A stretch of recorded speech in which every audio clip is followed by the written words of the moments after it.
പ്രിയപ്പെട്ടവരെ, യേശുവിൻ്റെ നാമത്തിൽ നിങ്ങളെ ഞാൻ വാഴ്ത്തുന്നു. സുഖമായിരിക്കുന്നുവോ? നിങ്ങളുടെ കാര്യങ്ങളെല്ലാം ദൈവം നന്നായി നടത്തുന്നുണ്ടോ? നിങ്ങളുടെ പ്രാർത്ഥനകൾക്കെല്ലാം ദൈവം ഉത്തരം തരുന്നുണ്ടോ? അത്ഭുതങ്ങൾ ചെയ്യുന്നുണ്ടോ? എങ്കിൽ ദൈവത്തിന് സ്തോത്രം പറയണമല്ലേ? ദൈവമേ, എൻ്റെ പ്രാർത്ഥന കേട്ടിരിക്കുന്നു, എനിക്ക് അത്ഭുതം ചെയ്യുന്നുണ്ട്, വഴി നടത്തുന്നുണ്ട്, സ്തോത്രം ദൈവമേ എന്ന് പറയേണ്ടതല്ലേ? ഇല്ല, ഞാൻ പ്രതീക്ഷിച്ചതൊന്നും നടന്നിട്ടില്ല.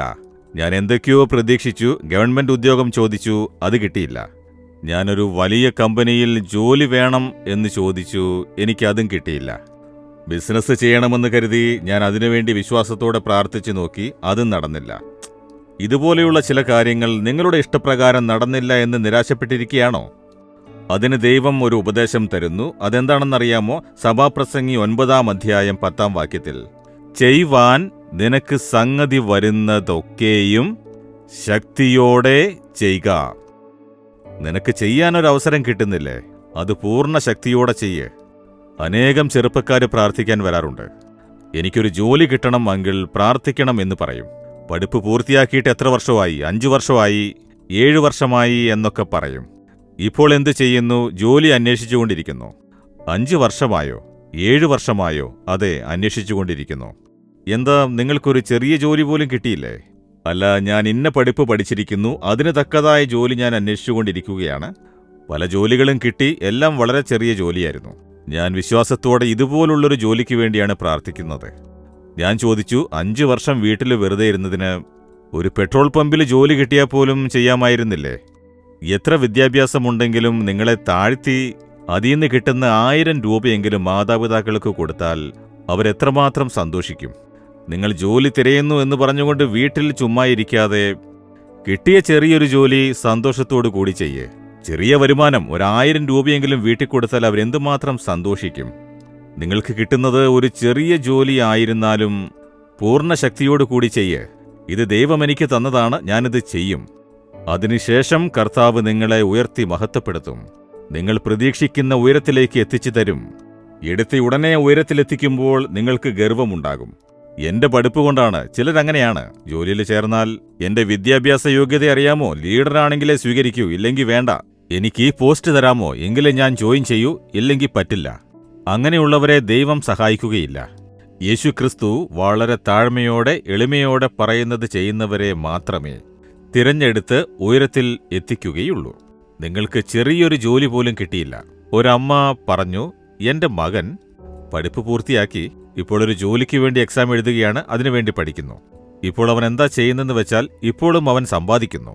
എന്ത് ജോലിയാണ് ചെയ്യുന്നത്? അടുത്തുള്ള ഒരു 10 കുട്ടികളെ ചേർത്ത് ട്യൂഷൻ പഠിപ്പിക്കുകയാണ്. അതുകൊണ്ടൊരു വരുമാനം കിട്ടുന്നു, അതിൽ നിന്ന് ചിലവുകൾ നോക്കുന്നു.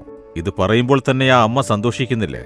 ചെയ്യാൻ സാധിക്കുന്നത് ആ ചെറുപ്പക്കാരൻ സന്തോഷത്തോടെ പൂർണ്ണ ശക്തിയോടെ ചെയ്യുന്നു. നിങ്ങളെക്കൊണ്ട് ചെയ്യാനാവുന്ന ജോലികളില്ലേ, അത് ചെയ്തുകൊണ്ടിരിക്കൂ.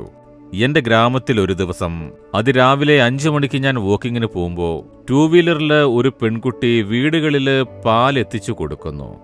എന്താണിത്? അതിരാവിലെ 5 മണിക്ക് ഒരു പെൺകുട്ടി വീടുകൾ തോറും പാല് കൊടുത്തുകൊണ്ട് പോകുന്നല്ലോ എന്ന് ചോദിച്ചപ്പോൾ, അവൾ കോളേജിൽ പഠിച്ചുകൊണ്ടിരിക്കുകയാണ്. രാവിലെ 4 മണിക്ക് എഴുന്നേറ്റ് പാല് കറക്കുന്നു. ആ കുട്ടി കോളേജിൽ പഠിക്കുന്നു, കൂടെ ജോലിയും ചെയ്ത് സമ്പാദിക്കുന്നു. തന്റെ കുടുംബത്തിന്റെ അവസ്ഥ കണ്ട്, എനിക്ക് പറ്റിയ ജോലി കിട്ടിയാലേ ഞാൻ ചെയ്യൂ, അതുവരെ വെറുതെ ഇരിക്കും. നിങ്ങളല്ലേ പെറ്റത്, ചോറുതാ എന്ന് വെറുതെ വീട്ടിലിരിക്കുകയല്ലല്ലോ. ഒരു ചെറിയ ജോലി കിട്ടി, അത് പൂർണ്ണ ബലത്തോടെ ആ പെൺകുട്ടി ചെയ്തത് കണ്ട് ഞാൻ സന്തോഷിച്ചു. അതാണ് ദൈവം ആഗ്രഹിക്കുന്നത്. എന്റെ മകനെ, മകളെ, ചെയ്യാൻ പറ്റുന്ന ഒരു കാര്യം, ഒരവസരം. കട തുടങ്ങണം, വലിയ കടയായിരിക്കണം, സൂപ്പർ മാർക്കറ്റ് തുടങ്ങണമെന്ന് കരുതുന്നുണ്ടോ? ഇന്ന് സൂപ്പർ മാർക്കറ്റൊക്കെ ധാരാളമുണ്ട്. ആ കാലത്ത് 30-40 വർഷങ്ങൾക്ക് മുൻപൊക്കെ ചെറിയ കടകളായിരുന്നു ഉണ്ടായിരുന്നത്. ഞാൻ സൂപ്പർ മാർക്കറ്റേ തുടങ്ങൂ, അതിന് ഇത്ര കോടി വേണം, അതുവരെ കാത്തിരിക്കുമെന്ന് പറയരുത്. ചെറിയതായി തുടങ്ങിയതാണ് ദൈവം അനുഗ്രഹിച്ചുയർത്തിയത്. ചെയ്യാനാവുന്ന കാര്യം എന്തായാലും ശരി, അത് പൂർണ്ണ ബലത്തോടെ ചെയ്യുവിൻ. കർത്താവ് അതിനെ ആശീർവദിച്ച് ഉയർത്തി ഉയർത്തി ഒരു ദിവസം ഉയർന്ന സ്ഥിതിയിലേക്ക് കൊണ്ടുവരും. അത് പിറുപിറുത്തുകൊണ്ട് ചെയ്യരുത്. ഞാൻ പഠിച്ച പഠിപ്പെന്താണെന്നറിയാമോ? ഇന്നീ ചെറിയ ജോലി ചെയ്യുന്നു എന്ന് തൃപ്തിയില്ലാതെ ചെയ്യാൻ പാടില്ല. പൂർണ്ണ ബലത്തോടെ ദൈവം എനിക്ക് തന്നിരിക്കുന്ന ഒരു ജോലി, ദൈവം തന്നിരിക്കുന്ന ഒരു ബിസിനസ്, ദൈവം തന്നിരിക്കുന്ന ഒരു അവസരം പൂർണ്ണ ശക്തിയോടെ സന്തോഷത്തോടെ ചെയ്യൂ. ദൈവം നിങ്ങളെ കണ്ട് ആശീർവദിച്ച് നിങ്ങളെ ഉയരത്തിലെത്തിക്കും. ചെയ്യുമോ? വെറുതെ ഇരിക്കരുത്. മടിപിടിച്ചിരിക്കാൻ പാടില്ല. എന്താണോ ചെയ്യുന്നത്, എന്താണോ ചെയ്യാൻ അവസരം കിട്ടുന്നത്, അത് സന്തോഷത്തോടെ ചെയ്യൂ, പൂർണ്ണ ശക്തിയോടെ ചെയ്യൂ. ദൈവമേ, ഈ മകനും ഈ മകൾക്കും വേണ്ടി പ്രാർത്ഥിക്കുന്നു. ഈ മകൾക്ക് ചെയ്യാനാവുന്ന എന്തെങ്കിലും ഒരു ജോലി അങ്ങുണ്ടാക്കി തരേണമേ. അത് പൂർണ്ണ ശക്തിയോടെയും സന്തോഷത്തോടെയും ഉത്സാഹത്തോടെയും ചെയ്യാൻ കൃപ തരേണമേ. തക്ക സമയത്ത് അവരെ ഉയർന്ന സ്ഥാനത്തെത്തിച്ച് മഹത്വപ്പെടുത്തേണമേ.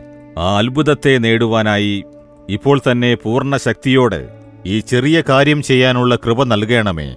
യേശുവിന്റെ നാമത്തിൽ പ്രാർത്ഥിക്കുന്നു പിതാവേ. ആമേൻ, ആമേൻ. Jesus readings Malayalam YouTube channel subscribe ചെയ്യുക. ബെൽ ഐക്കോൺ ക്ലിക്ക് ചെയ്യുക. ഞങ്ങളുടെ ദൈനംദിന പ്രോഗ്രാമുകളെക്കുറിച്ചുള്ള അപ്ഡേറ്റ് ലഭിക്കുവാൻ